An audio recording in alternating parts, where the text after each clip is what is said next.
깊이 있는 종목 상담 토마토 진단쇼 참여 방법을 알려드립니다. 첫 번째, 전화 참여. 02-325-8200번으로 전화하셔서 궁금하신 종목과 매수가, 비중을 말씀해주세요. 두 번째, 유튜브로도 실시간 참여가 가능합니다. 유튜브 검색창에 토마토 증권통을 입력하세요. 실시간 스트리밍으로 방송도 직접 보실 수 있고 종목 진단도 가능합니다. 이때 좋아요와 구독은 필수겠죠? 세 번째, 증권통 참여. 모바일 어플리케이션 증권통을 다운받아 증권통 TV에 들어가서 아자아자란에 글을 남겨주세요. 최고의 전문가들이 함께하는 토마토 진단쇼. 여러분의 많은 참여 바랍니다. 네, 안녕하세요. 진단쇼의 김민아입니다. 오늘도 국내 증시에는 찬바람만 불어들고 있습니다. 월가의 대가들이 잇따라 경기 침체를 경고를 했는데요. 대표적으로 이 제이미 다이먼, JP 모건 CEO와 골드만삭스의 CEO 모두 경기 침체가 불가피하다는 입장을 내놨습니다. 핵심은 그간 경기 부양책으로 인해서 소비자들이 지갑도 많이 열었고 그리고 저축도 많이 했지만 이러한 경기 부양책의 효과가 언제까지나 지속될 수는 없다는 건데요. 이러한 공포감 때문에 미국 증시에서도 대표적인 기술주들이 많이 하락을 했고 우리나라 증시도 움츠러들고 있는 모습이 나타나고 있습니다. 최근에 지속적으로 찬바람만 맞고 있는 우리 증시 어떻게 대응책을 살펴보면 좋을지 오늘도 두 분의 전문가님들이 함께하니까요. 고민되는 종목들이 있다면 종목명과 매수 단가, 보유 비중과 함께 댓글창에 고민과 사연 남겨주시면 되고요. 또 하단에 있는 번호로 전화 문의도 가능하다는 점 기억해 주시길 바라겠습니다. 네, 오늘 본격적인 진단쇼 시작에 앞서서 오늘도 진단쇼 찾아주신 분들과 함께 반갑게 인사 나누는 시간부터 가져볼 텐데요. 네, 우선은 서당계 1년차님, 여기 진단쇼에 그래도 나름 모범생이신데 진단쇼인 거를 까먹으셨다고 이렇게 댓글을 남겨주셨네요. 서당계 1년차님, 그래도 마음만큼은 항상 진단쇼를 애정해 주신다고 생각을 하겠습니다. 네, 그리고 레세비츠님 안녕하세요. 네, 최근에 많이 보이시는데 진단을 받지 않아도 그 인사이트가 도움이 돼서 항상 챙겨본다 이런 예쁜 댓글을 남겨주셨네요. 네, 감사합니다. 항상 더 좋은 인사이트 드릴 수 있도록 꼼꼼하게 진단해 드릴 테니까요. 앞으로도 저희와 함께 해주시길 바랄게요. 네, 그리고 진정주린이님 안녕하세요. 그리고 장한님도 오셨고요. 환영합니다. 그리고 오늘 또 누가 오셨을까요? 러브수기님도 반가워요 미나잉님 이렇게 반갑게 인사 남겨주셨는데 네, 저도 반갑습니다. 오늘 러브수기님도 진단받고 싶은 새로운 종목들이 있다면 댓글창에 어느 때와 같이 남겨주시길 바라겠습니다. 네, 오늘 그럼 첫 번째 전문가님부터 만나볼 텐데요. 첫 번째 전문가님 최병훈 전문가님입니다. 안녕하세요. 네, 안녕하십니까. 토마토 투자클럽 최병훈 전문가입니다. 네, 오늘도 증시가 그렇게 힘을 내진 못하고 있고 약간은 힘이 빠지는, 기운 빠지는 시장인데 우선은 미국에서는 이제 다시 한번 경기 침체 우려감이 재부각되고 있는 것 같더라고요. 그래서 우리나라 증시도 그렇게 힘을 못 내고 있는 가운데 약간은 좀 주도 섹터 역할을 했었던 반도체 업황까지도 좀 많이 위축되는 것 같아서 반도체 투자 전략을 어떻게 세워봐야 될지 고민되시는 분들이 많을 것 같거든요. 전문가님은 어떻게 보시나요? 네, 반도체 주가는 경기보다 한 6개월 정도 선행을 합니다. 6개월 정도 선행을 하기 때문에 경기 예측이 정확하다면 주가를 저점에서 아니면 바닥권에서 정확히 매수를 할 수가 있습니다. 투자를 할 수가 있죠. 그런데 경기에 대한 불확실성이 계속될 때는 어디가 저점인지 알 수가 없습니다. 경기의 저점을 확인을 해야만 되니까요. 근데 지금 현재 우리가 경기의 저점을 확인을 언제인지 정확히 알 수 있는 거죠. 그래서 경기의 저점은 지금 결론적으로 저는 예상을 해서 말씀드리면 전망은 경기 저점은 23년도 10월 정도 되지 않을까 이렇게 경기의 저점을 예상하고요. 그러면 반도체 주가는 경기에 한 6개월 정도 평균적으로 선행을 하는데 빠르면 3개월인데 6개월 정도. 그러면 6개월이면 늦으면 3개월. 참 6개월 선행을 하기 때문에 그러면 10월이니까 그러면 반도체 추세 상승은 제가 등락 이런 거 말 추세 상승을 말하는 거예요. 추세 상승은 2023년도 4, 5월 달 정도 4, 5, 6월 2분기 EQ 이때 정도 돼야만 추세 상승을 기대하지 않을까. 물론 내년 가을이나 이렇게 해서 경기 저점을 통과해야 된다는 거죠.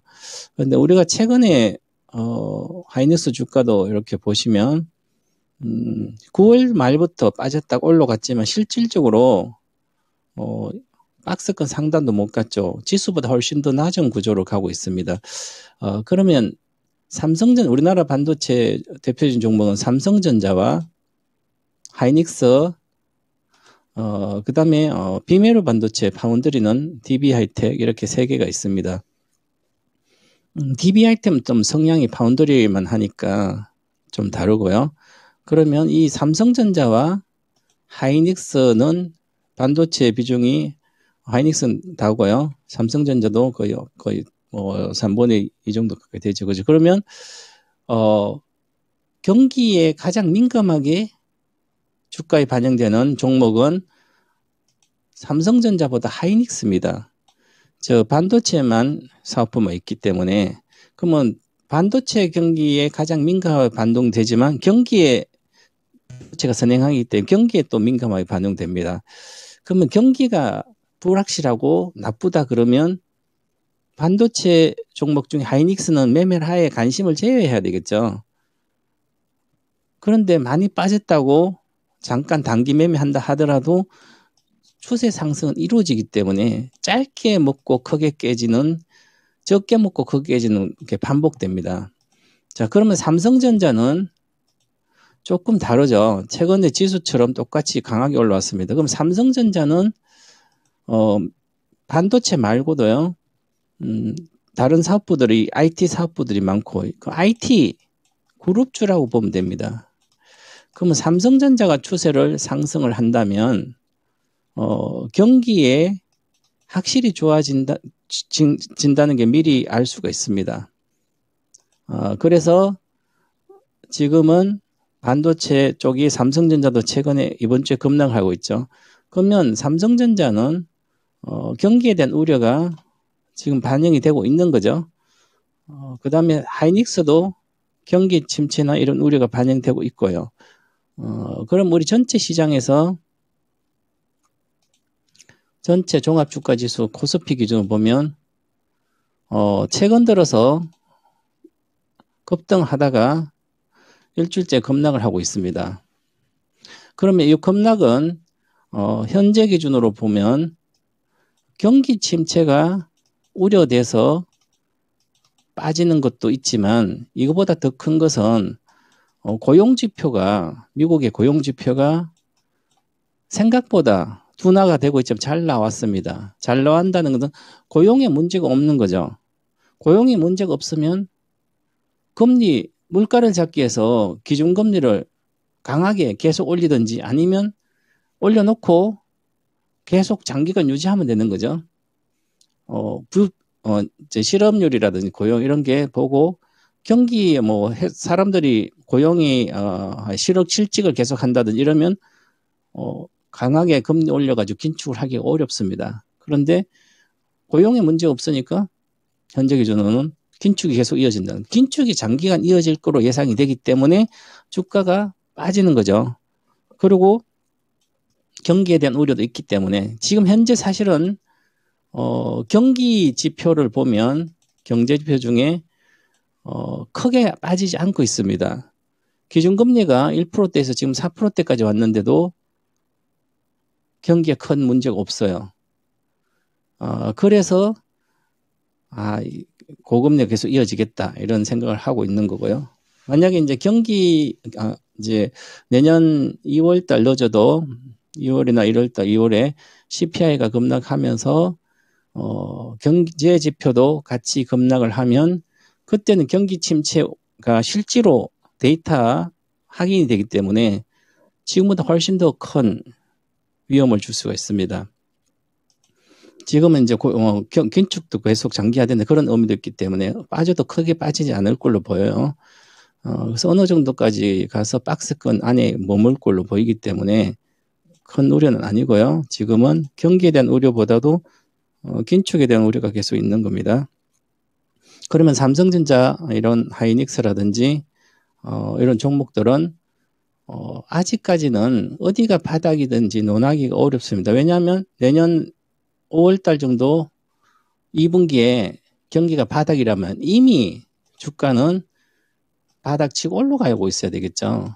그래서 요 보시면 2016년도 5월, 6월 달에 제가 이제 반도체만 봐도 된다. 2만 5천이 내외에서는 3만 8천 원, 4만 2천 무조건 간다고 막 많이 이야기했습니다. 이것은 경기 예측이 16도 5월이니까 17년도는 좋아질 거라고 확신이 들어 있었기 때문에 이것을 주가가 맞출 수 있습니다. 여기서. 근데 지금 앞으로 5개월 뒤에 내년 2분기 경기가 좋아지는 확신이 없으면 오히려 침체가 더 나올 걸로 보입니다. 그러면 지금 여기가 바닥인지 아닌지 알 수가 없다는 거죠. 그래서 이제 내년 하반기에 이제 경기가 확실히 좋아지면 긴축 효과도 인플레이션 낮아지고 전체적으로 다시 하향이 되면 그때는 올라가겠지만 그래서 지금은 관심을 가지지 않아야 된다. 그래서 이런 시간대는 아무리 매매해봤자 안 되는 거예요. 지금도 마찬가지고. 그래서 물론 이제 예측을 한다면 지수는 기본적으로 하이닉스 같은 경우는 한 7만 원 정도 내외는 지킬 걸로 보여요. 그럼 지금보다도 뭐 한 10%밖에 하락 여력은 없죠. 삼성전자도 마찬가지로 지금부터 내려와도 5만 5천 정도 이거는 지지할 걸로 보입니다. 등락을 하더라도. 그럼 여기서 10% 하락 여력밖에 없어요. 그럼 10% 하락이 내년에 확실히 하반기 좋아진다면 지금 사놓으면 되잖아요. 근데 그걸 경기 예측을 할 수 있어야 되는 거죠. 지금 어떤 경제학자도 정확히 내년에 5월인지 10월인지 경기의 저점을 알 수가 없습니다. 파월 의장도 마찬가지고. 그렇기 때문에 지금은 투자에 더 관심을 제외하는 게 가장 좋다. 이렇게 보고 저는 반도체 업종은 뭐 저가 매수 이런 거 안 하시고 그냥 내년 봄에 다시 보자. 관심 제외를 말씀드리겠습니다.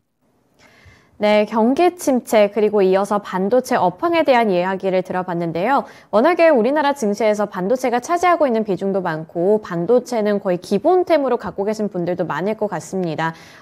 최근에는 이제 주가가 워낙 많이 빠졌다 보니까 저점 매수 기회라고 생각하시는 분들도 많을 것 같은데 전문가님의 말을 참고하자면 지금은 저점 매수 기회라고 생각을 하기보다는 내년 봄까지는 조금 보류를 해보자 이렇게 말씀을 주셨으니까요. 참고해 보시면서 투자 전략 잘 세워보시길 바라겠습니다.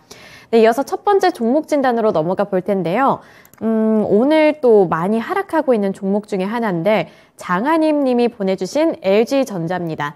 네, LG전자 96,300원에 진입을 하셨고요. 10% 보유 비중 들고 계신데 아무래도 지금 여기서 가장 큰 문제가 되고 있는 게 애플카 출시가 늦어진다는 부분인 것 같아요. 그래서 애플카에 대한 기대감 때문에 주가가 많이 올랐었는데 이번에 늦어진다는 소식과 함께 저렇게 7% 넘게 하락을 하고 있거든요.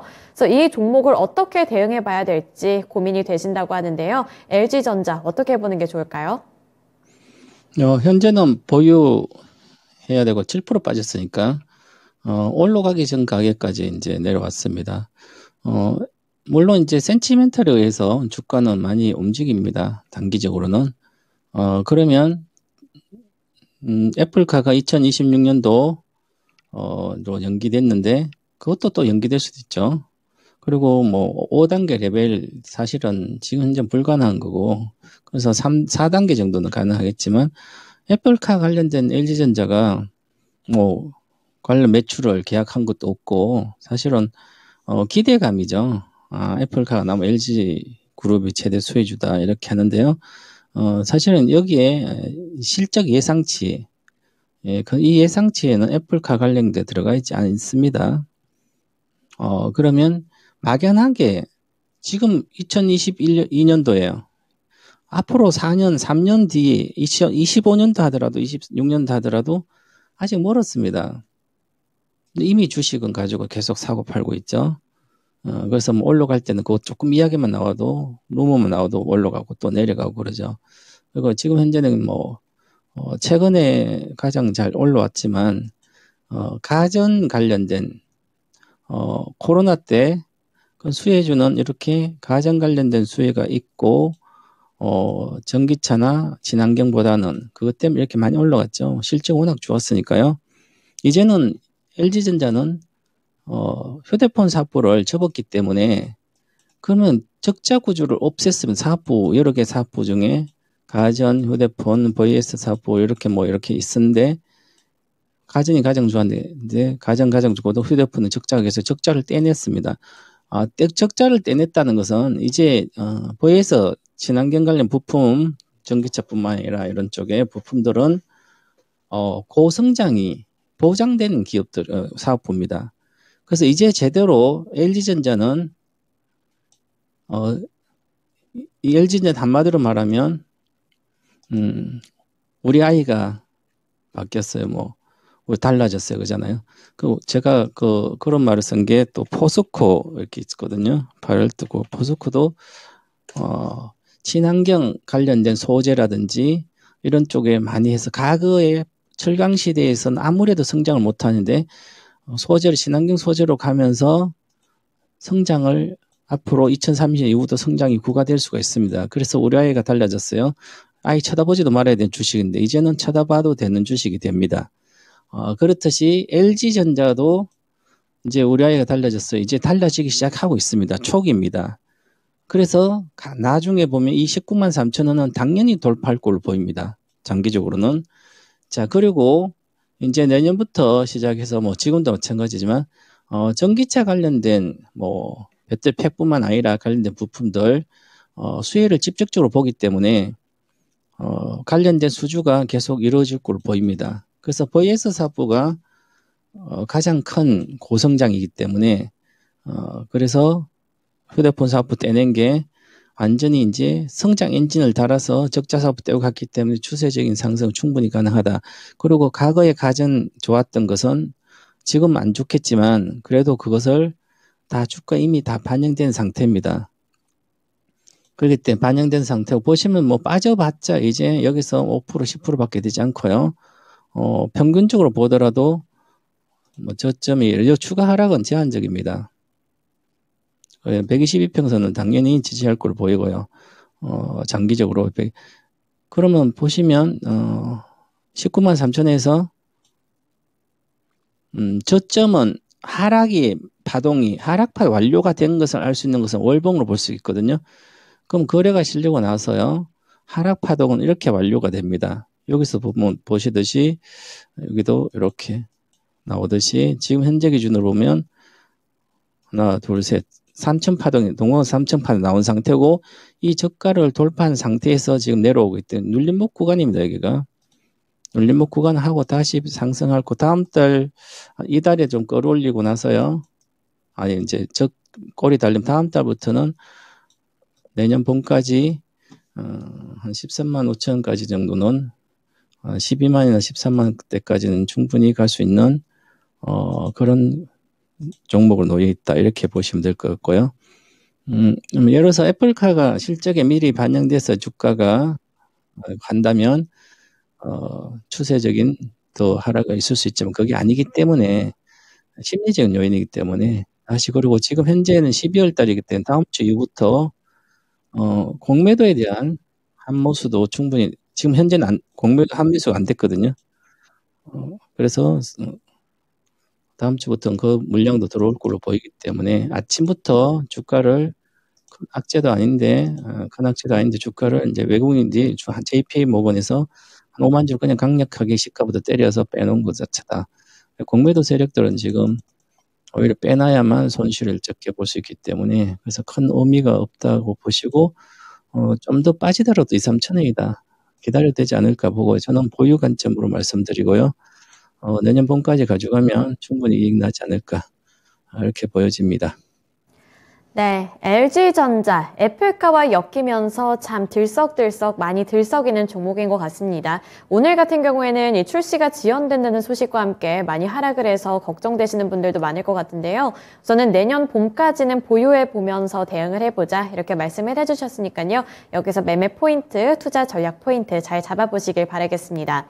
네, 우선 애플카 이슈 많이들 들으셨겠지만 출시를 2026년으로 연기를 하고 완전 자율주행은 포기를 했다고 하는데요. 고속도로에서는 혼자서 운전을 할 수 있게 하겠지만 뭐 도심 속에서나 아니면은 기후가 좀 안 좋을 때 그럴 때는 또 직접 운전을 해야 된다고 합니다. 따라서 애플카와 관련된 이슈들은 지속적으로 체크해 보면서 정말로 이러한 뭔가 자동차가 만들어지게 될지 기대 반 우려 반으로 지켜보셔야겠습니다. 네, 이어서 두 번째 종목 진단해 볼 텐데요. 두 번째 종목은 시청자님과 전화통화 연결입니다. 지금 바로 연결해 볼게요. 안녕하세요. 네, 안녕하세요. 수고 많으십니다. 예. 네, 고맙습니다. 오늘 어떤 종목이 저도 궁금하세요? 고맙죠. 예. 네, 오늘 어떤 종목이 궁금하세요? 예, 롯데케미칼이요. 네, 롯데케미칼이요. 예. 네, 얼마에 매수하셨어요? 23만 1,000원에 네. 예, 500주 30%요. 23만 1,000원에 30%면 올해 초에 진입을 하셨나 봐요. 아니요, 저 12월 달인가 했어요, 작년. 좀 오랫동안 들고 계셨네요. 예, 예, 예. 네, 이 종목 어떻게 하고 싶으세요? 아니, 그래서 이게 19만 원 가면 두 번이가 또 맞고 내려가고 그래서 네. 이걸 지금 팔아야 되나, 더 갖고 가야 되나, 얼마에까지 갖고 가야 되나. 이게 잘 몰라가지고요. 네, 그러면 목표가를 언제까지 올라나. 예. 네, 목표가와 어느 정도까지 오를지 이 두 가지 부분 한번 물어보도록 하겠습니다. 예, 예, 예.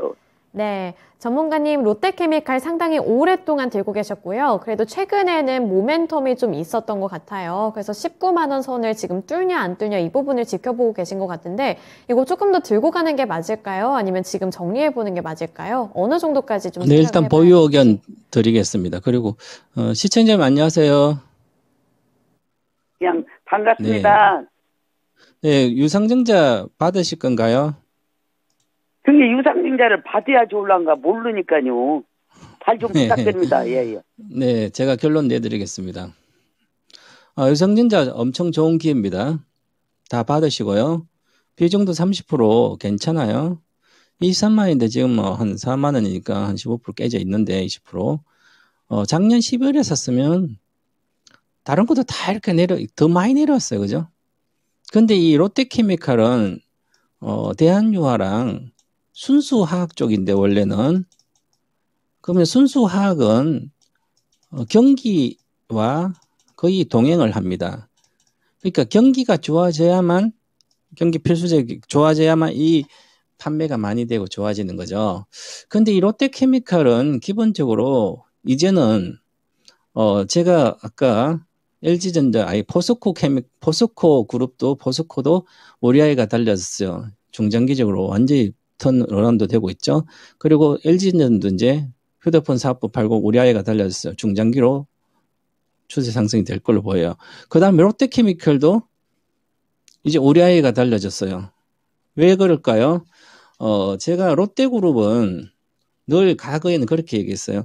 삼성, LG, SK는 늘 신성장 반도체뿐만 아니라 2차전지 뭐 이렇게 해서 신성장 엔진을 강력히 달아가지고 새로운 시대를 대비해서 가고 있는데 예를 들어서 우리 조선 시대가 있으면 옛날에 이제 대궐 같은 집에 살다가 농사만 짓고 살다가 산업화되니까 자식들이나 땅도 팔고 서울로 보내가지고 이렇게 경기 산업에 대응했으면 개화에 대했으면 잘 살 수 있는데 그러지 않고 계속 고집하면 안 되거든요. 그래서 포스코도 계속 그러다가 완전 친환경 사업, 리튬 사업뿐만 아니라 관련된 사업을 다 돌았을 거예요. 이제 LG도 LG 에너지솔루션 배터리 잘하고 있지만 LG전자도 친환경 부품으로 다 가고 있고요. 근데 롯데는 유통이나 호텔이나 이런 것만 하면 현금 장사인데 지금 소비가 안 되는 시대잖아요. 고령화되고. 그러면 유통과 호텔이나 이런 거 놀고 먹자 이런 현금 장사는 침체라든지 아니면 성숙기 들어가서 성장을 못하는 거죠. 그 상태에서 이제 롯데케미칼이 앞서서 나서서 신동분 회장 체제에 친환경 쪽으로 빨리 가고 있습니다. 현재 강력한 지금 위기라고 다들 롯데케미칼이 신용등급 낮추고 그런 것은 저는 잘못된 판단이다. 물론 현재는 그렇지만 유동성이 지금 없다고 말할 수 없어요. 원래 현금 장사들 하는 그룹이기 때문에 위기 때도 가장 안전한 그룹 중에 한 개입니다. 경기 침체 오더라도 현금이 들어오니까. 그런데 롯데케미칼이 지금 관련된 전기차의 부품뿐만 소재 있잖아요.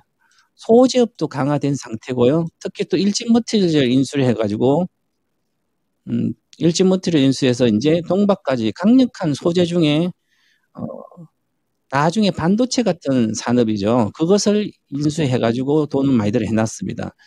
그러면 이제 롯데케미칼도 완전히 바뀌어서 성장 엔진을 단 거예요. 그래서 이제는 이 주식도 2023년도에는 올해는 흑적자인데 흑자 전환이 되고요. 그 다음부터 이익이 폭발합니다. 2025년도 이렇게부터 일진머티 실적뿐만 아니라 관련된 소재요. 그 다음에 이제 그래서 대한유화도 많이 빠졌다 같이 가고 있죠. 순수학인데. 그래서 순수학만에서는 지금 먹고 살 수 없는 시대예요. 성장 엔진을 달아야 되죠. 그래서 대한유화도 지금 경기는 이런 데 잘 가고 있죠. 그러면 내년에는 롯데케미칼은 나프타 가격은 경기가 침체된다면 나프타 가격이 빠지겠죠. 그럼 나프타 가격이 빠진 상태에서 경기가 침체되면 물론 제품 가격도 올라가진 않지만 마진이 그저 올해 적자는 마진이 안 나는 거. 나프타가 이렇게 올라가 있는데 제품 가격이 여기 밑에 있으니까 적자가 나는 거죠. 그 내년은 나프타가 내려오니까 이건 가만히 있더라도 제품 가만히 있더라도 여기서 이익이 발생하는 구조가 됩니다. 그럼 롯데케미칼은 내년에 좋은 주식 중에 한 개예요. 대한유화도 마찬가지고요. 저는 비중이 30% 높으니까 물타라고는 못하겠지만 지금 20만, 18만 원, 20만 원 이하에서 물탈 필요 없이 30%면 유상증자 하는 것만 받으면 됩니다. 그러면 다 자동으로 단가도 낮아지고요. 좋은 주식은 중장기로 우리 아이가 바뀌었으니까 걔한테 투자를 해주면 되는 거죠. 그래서 길게 걱정하지 마시고 두 달에 편히 얻고 이렇게 자시면 유상증자도 받고 하시면 아주 내년에 효자 종목이 될 것이다. 제가 2023년도 유망 종목 한 개 배워야 산다 다음 주부터 공개할 건데 그 중에 한 개가 롯데케미칼 들어가 있습니다. 그러니까 미리 이제 뭐 내려오면 또 사시든지 아니면 유상증자 꼭 받고 가져가시기 바라겠습니다. 그나마 뭐 이렇게 하면 손실을 볼 수 없는 종목이죠. 가져가면 그러니까 편히 보유하시기 바라겠습니다. 네, 시청자님 롯데케미칼 너무 걱정 안 하셔도 되겠네요. 유상증자까지 꼭 챙겨 받으시고요. 내년에 효자 종목이 될 때까지 잘 키워보시길 바라게요. 예, 고맙습니다. 수고하십시오. 예, 고맙습니다. 네, 롯데케미칼 관련해서 진단해 드렸고요. 빠르게 다음 종목 좀 보겠습니다. 우비님께서 좀 긴장되셨을 것 같은데 코오롱 인더고요. 64,600원에 40% 보유 비중 들고 계십니다. 코오롱 인더 같은 경우에도 하락하기 직전에 매수를 하신 것 같아서 너무 속상하고 당황스러우실 것 같아요. 그래서 64,600원까지 원금 회복 가능할지 그리고 수익까지도 가능할지 대응 전략 세워주세요. 네, 코오롱 인더스트리는 필름이나 이제 옷 같은 패션 같은 소재들 이런 관련 소재들이에요. 전자재료도 하고 그래서 디스플레이라든지 뭐 필름 사업 이런 거는 그런 모빌리티 소재도 들어가고 하죠. 전체적으로. 그래서 전반적으로 보면 산업 자재가 한 40% 정도 되고요. 패션이 한 20% 정도 되고 나머지 화학 소재 이런 식입니다. 그러면 결과적으로 옷이 잘 팔리는 좋다든지 아니면 산업 자재 관련된 소재 이런 거 쓰니까 산업 경기가 좋아져야 되는 거죠. 그래서 지금 현재는 이쪽이 그다음 올해 실적도 괜찮아요. 매출액도 늘고요. 내년도 느는데 뭐 투자해서 늘기는 쉽지 않은데요. 경기가 그렇게 좋은 건 아니니까 이익 구조는 확실히 바뀌어져 있습니다. 이익 구조 바뀌어져 있기 때문에 내년 예상 실적이 영업이익이 3,500억, 순이익 2,500억이니까 3,500원 지금 시가총액 12조니까 한 5배 정도 내야 되죠. 그러니까 고평가는 아닙니다, 이게. 근데 워낙 지금 경기에 대한 이슈가 안 좋다 그러니까 빠지는 거잖아요. 이런 것도 이제 가지고 있으면 내년 봄 정도 됐을 때는 3월만 지나면 경기에 대해 어느 정도 알 수 있기 때문에 그러면 지금 단가가 64,600원 워낙 높은 단가에 사셨어요.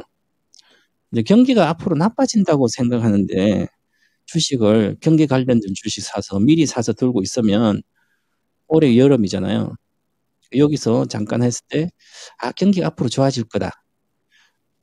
그걸 확신이 없잖아요. 그러니까 경기가 올해는 계속 빠진 거죠, 이렇게.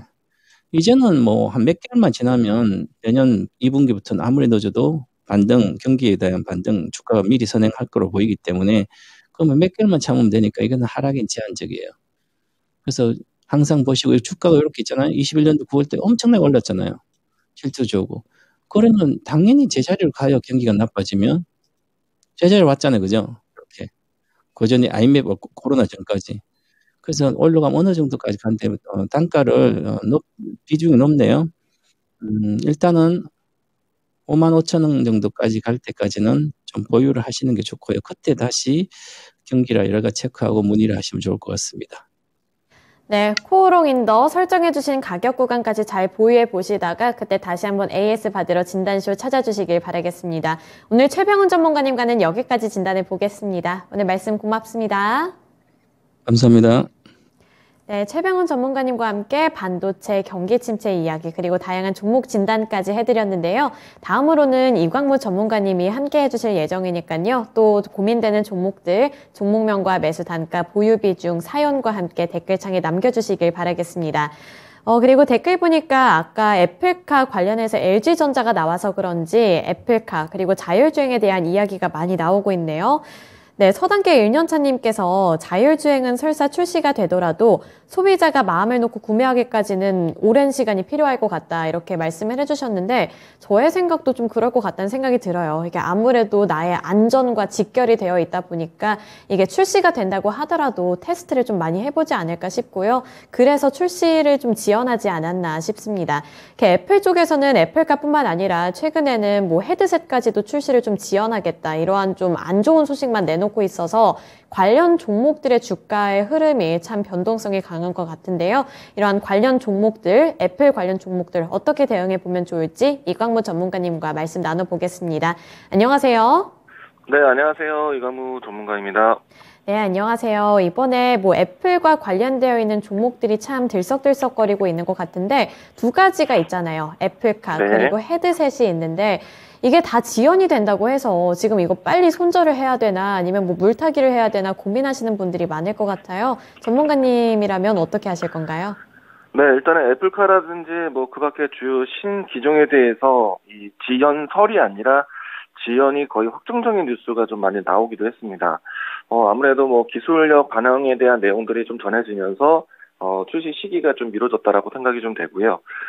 이렇게 된다라면은 이 기술 기대감에 대한 움직임이 나왔었던 종목들은 사실은 좀 반영되는 시간이 좀 지연될 수밖에 없겠죠.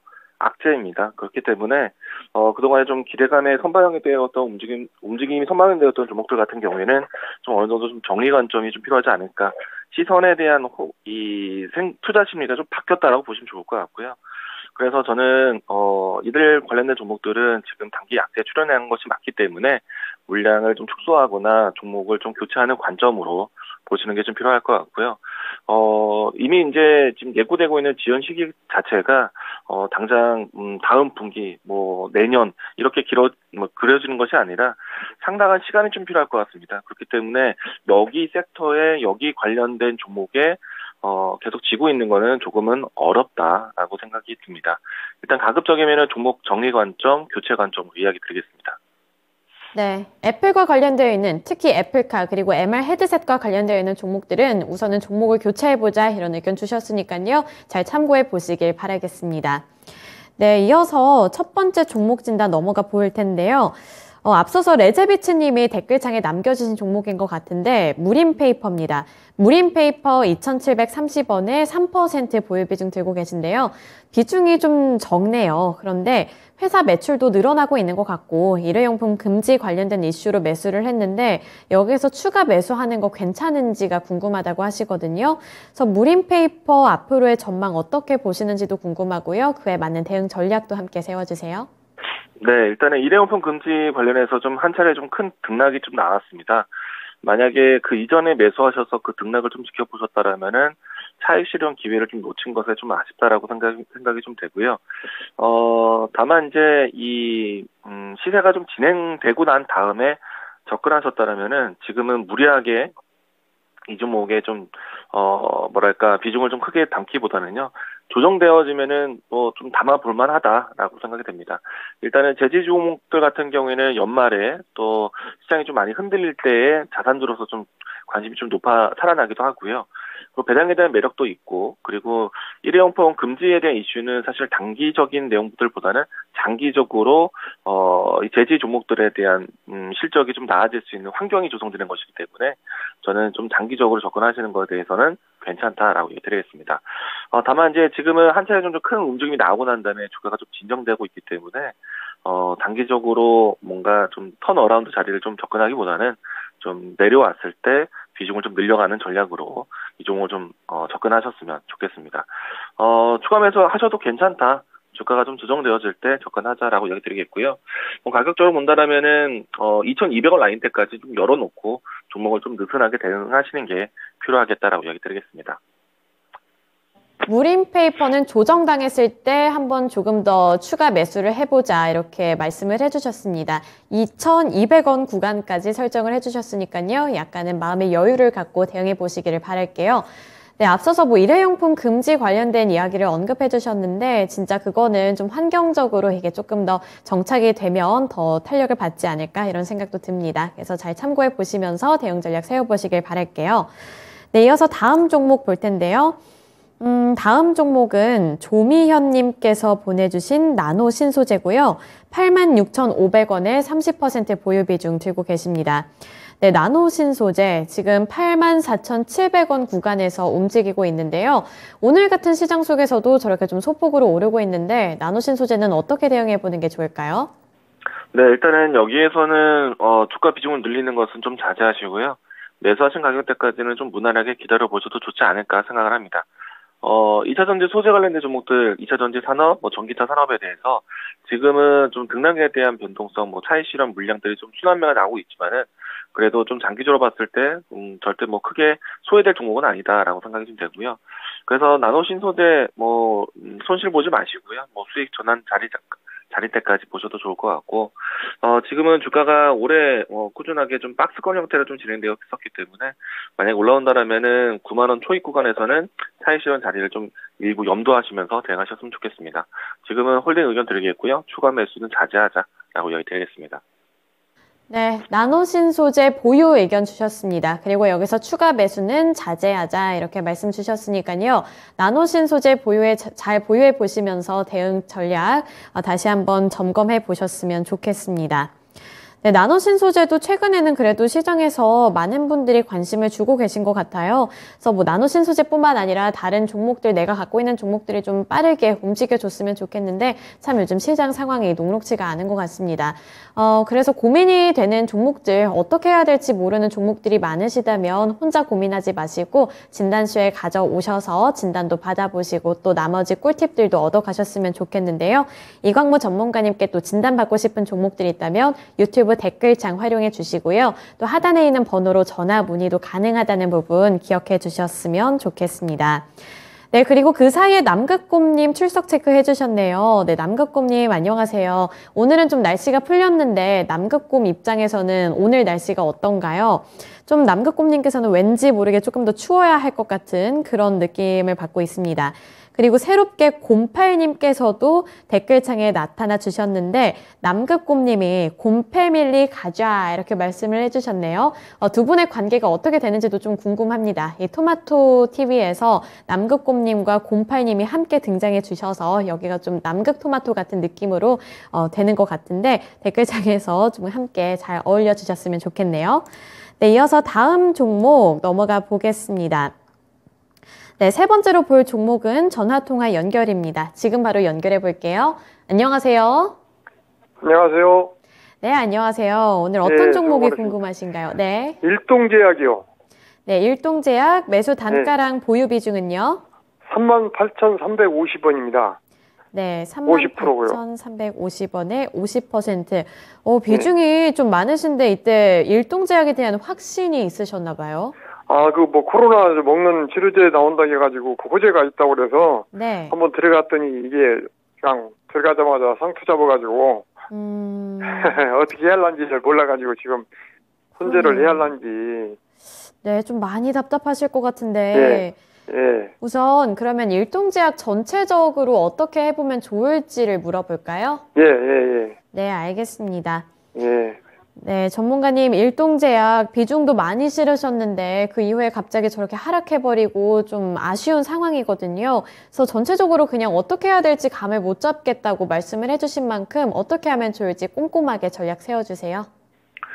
네, 일단은 바이오 제약 종목들에 대한 관심이 어떤 큰 섹터에 대한 관심을 이어지는 분위기가 아니다 보니까 개별적으로 움직이는 제약주 바이오 종목들 같은 경우에는 그 제약 종목들에 대한 이슈에 따라서 대응하시는 게 필요할 것 같다라는 생각이 듭니다. 일단은 일동제약 같은 경우에는 먹는 치료제에 대한 이야기로 해서 큰 움직임이 나왔었는데 사실 그 연속성이 좀 있었다라면은 추세 대응이 좀 좋았겠지만은 연속성이 좀 그렇게 길게 진행되진 못했습니다. 일단 단기적인 관점으로 해서 개별적인 종목 대응으로 보셨어야 되기 때문에 추세를 잃어버렸다라면은 추세에 대한 손절 대응이라든지 좀 비중 축소 대응이 좀 필요하다라고 얘기드리겠고요. 먹는 치료제에 대한 이야기들은 지금은 코로나 시국이 좀 지나고 난 다음에 많은 제약군 회사들에 대해서 먹는 치료제에 대한 개발이라든지 출시가 이제 좀 서서히 좀 윤곽을 나타내고 있습니다. 그렇기 때문에 어떤 획기적인 뭐 제약군이라고 말할 수는 없을 것 같고요. 그렇기 때문에 이번처럼 먹는 치료제에 대한 이야기들이 나왔을 때 좀 시세가 좀 단기적으로 좀 나왔다라면은 단기 차익 실현 욕구로 접근하시는 게 좀 필요하다라고 생각이 됩니다. 보통 이제 다른 이 투자자들이 좀 선침해하고 난 다음에 시세가 나왔을 때 차익 실현하고 좀 빠져나왔을 텐데 늦은 시점에 좀 접근했다는 것이 좀 아쉽다라고 생각이 되고요. 물론 이제 단기적인 대응에 대해서 좀 칼같이 대응하셨다라면 좀 더 좋지 않았을까라는 생각이 좀 듭니다. 그러면은 지금은 시세가 한번 나오고 난 다음에 주가 흐름에 대해서 차트적인 관점을 좀 보도록 하겠는데, 이 종목이 상한가가 연출되었을 때가 상단이 4만원 초입 구간이고요. 하단이 33,000원 라인 되었습니다. 만약에 추세에 대한 연속성이 좀 있었다라면은 아마도 지난 11월 말쯤에 시세가 좀 나왔었을 때 이때 나오지 못했기 때문에 N자형 추세에 대한 흐름들은 좀 깨졌다라고 보시면 좋을 것 같고요. 다만 이제 주가에 대한 지지선 라인대에 대한 테스트가 나올 겁니다. 가격적으로 본다면은 33,000원 라인대 초반이 좀 그럴 가능성이 좀 클 것 같고요. 그리고 오늘 같은 경우에는 아래꼬리를 만들면서 좀 반등을 했는데 여기서 추가적으로 반등이 좀 된다라면은 저는 매수하신 가격대 위치에서는 좀 빠져나오시는 게 좋지 않을까라고 생각이 됩니다. 제약 관련된 종목들에 대한 관심이 전체적으로 섹터로 움직일 때는 좀 좋겠지만은 개별적인 움직임이 나올 때는 좀 개별 이슈에 탄력이 얼마만큼 지속되지 못한다라면은 종목을 다시 보시는 게 좀 필요하다라고 이야기 드리겠고요. 지금은 일단 좀 반등을 좀 기대해 보고요. 매수하신 가격대에서 좀 비중을 좀 축소하면서 전략 대응하자라고 이야기 드리겠습니다. 네, 일동제약 매수하신 가격 구간대까지는 기다려 보시고요. 그때 왔을 때는 미련 없이 탈출해 보시길 바랄게요. 네, 힘내셨으면 좋겠습니다. 예. 네, 참 우리 시청자님들과 전화통화 연결을 할 때 주가가 많이 빠지면 너무나도 기운이 없으시니까 제가 힘이 되어드리고 싶은데 진단쇼에서 해드릴 수 있는 게 그래도 꼼꼼하게 어떻게 하면 좋을지 진단을 해드리는 거니까요. 저희 통해서 좀 그래도 기운 얻어 가셨으면 좋겠습니다. 그리고 이제 일동제약 같은 경우에는 코로나와 관련해서 떴던 종목인 것 같은데 우리나라에서는 이 조코바 치료제가 반응이 약간은 미지근하다 이런 소식이 좀 아쉬운 소식이 들려오네요. 요즘에는 코로나가 나름대로 좀 진정이 되고 있는 분위기라 그런 건지 이제 내년 1월만 되더라도 이제 마스크를 좀 벗게 해준다 이런 소식도 들려오고 있는 것 같아서 여기서 희비가 교차되는 종목들이 있을 것 같다는 생각도 듭니다.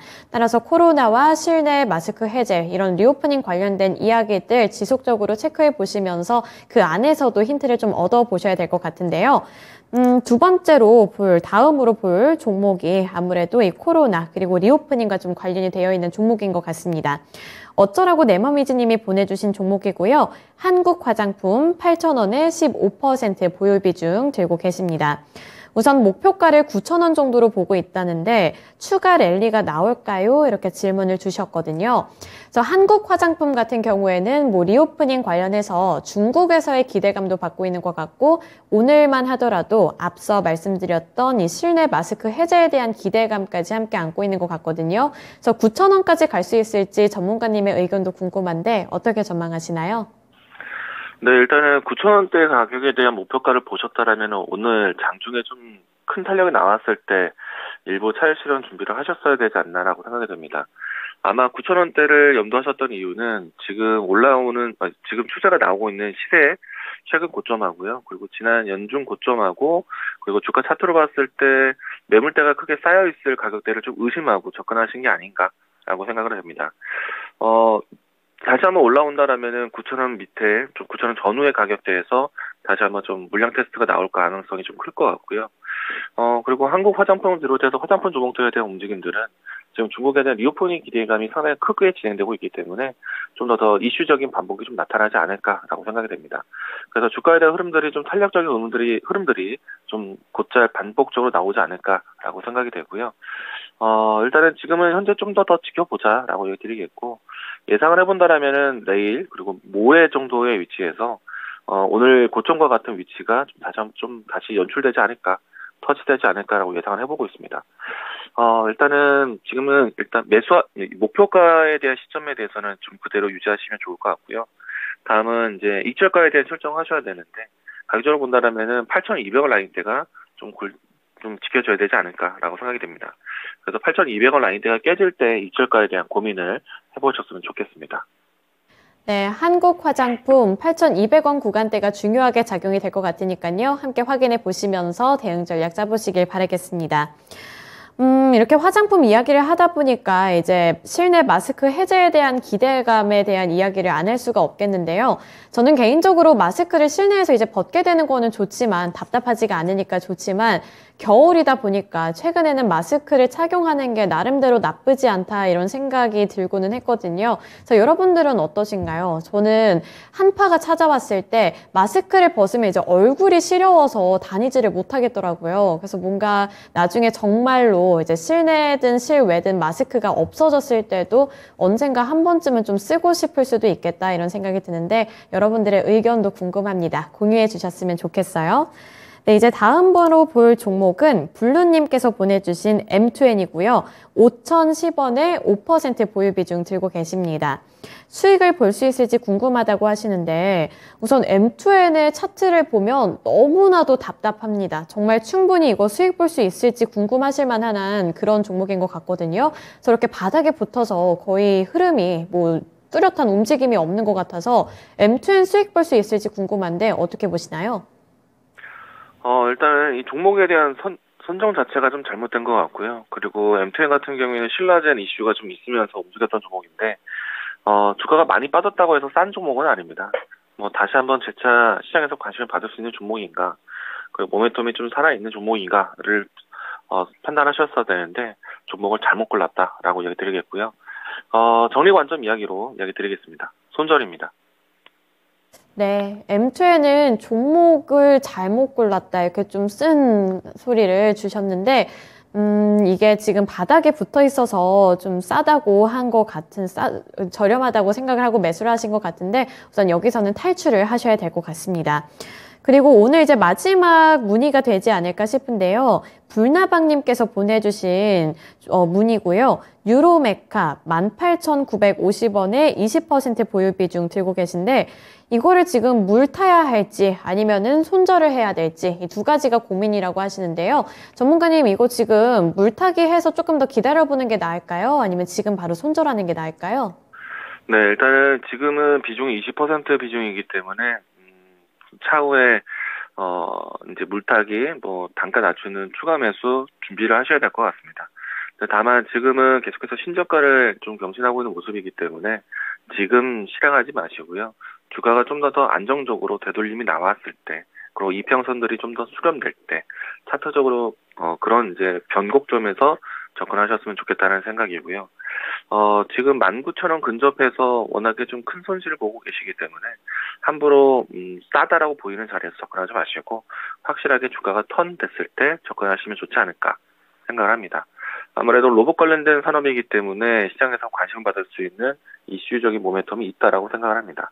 그래서 지금은 일단 차분하게 좀 기다리시고요. 주가가 좀 더 안정되고 이평선이 수렴될 때까지 기다리자라고 이야기 드리겠습니다. 네, 유로메카는 좀 기다려 보실 필요도 있어 보이니까요. 함께 참고해 보시면서 이 유로메카도 잘 대응해 보셨으면 좋겠습니다. 네, 오늘 이광무 전문가님과는 여기까지 진단해 보겠습니다. 오늘 말씀 고맙습니다. 고맙습니다. 네, 오늘 이광무 전문가님과도 함께 애플카 그리고 헤드셋과 관련된 이야기도 나눠봤고요. 또 다양한 종목에서도 어떻게 대응을 해보면 좋을까 이 부분에 대해서도 함께 진단을 해드렸습니다. 최근 시장이 오르는 것 같았는데 11월 마지막 이렇게 갔을 때만 하더라도 오름 추세로 가다가 이제 다시 한번 12월이 되면서 꺾이는 모습이 나타나서 많은 분들 걱정이 참 많이 되실 것 같습니다. 원래 오르다가 내려가면 참 줬다 뺏는 듯한 기분이 들어서 더 울적해지고 이걸 어떻게 해야 하나 더 답답하고 막막하기도 하잖아요. 하지만 12월 어떻게 좀 마무리를 하면 좋을지 그리고 내년은 어떻게 대응을 해보면 좋을지 이 대비책 마련하는 거 저희가 함께 해드릴 테니까요. 너무 암울해하지 마시고 진단쇼 찾아오셔서 기분도 전환하고 또 여러 가지 팁들도 얻어가셨으면 좋겠습니다. 우선 오늘 같은 경우에도 시장 흐름을 봤을 때 조금 오르는 듯 했지만 낙폭을 그렇게 많이 회복하고 있지는 않아서 아쉬운 모습이기는 하지만요. 오후장도 잘 대응을 해보셨으면 좋겠습니다. 네, 오늘은 진단쇼 여기까지 진행해 보도록 하겠고요. 지금까지 투자 판단에 대한 도움 정보를 드렸습니다. 하지만 특정 종목의 상승과 하락을 보장하지는 않는다는 점 유의해 보시면서 투자 전략 세워보시길 바랄게요. 네, 오늘도 시청해 주셔서 고맙습니다.